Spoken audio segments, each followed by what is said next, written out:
Tirupati పగోడాపై Staton నివేదిక అని ఆ నివేదిక పేరు. తిరుపతి పగోడా. ఈ పగోడా అర్థం చెప్పాలంటే భారతీయ మూలవాసుల చరిత్ర తవ్వి తీయాలి. మనకిక్కడ అంత సమయం లేదు కాబట్టి అసలు విషయానికి వెళదాం.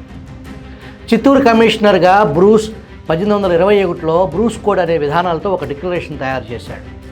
ఆ డిక్లరేషన్లో 42 అంశాలను పొందుపరిచారు. దానిలో అతి ముఖ్యమైన అంశం ఏంటంటే తిరుపతి దేవస్థానానికి ఒక స్వయం ప్రతిపత్తి కల్పించటం.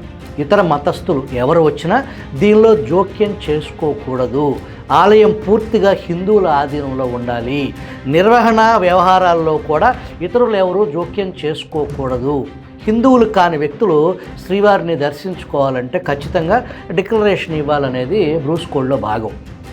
42 బ్రిటిష్ సామంత రాజ్యాల్లో ఉన్న దేవాలయాల్లో కూడా ఈ బ్రిటిష్ కోడ్ అమల్లోకి వచ్చింది.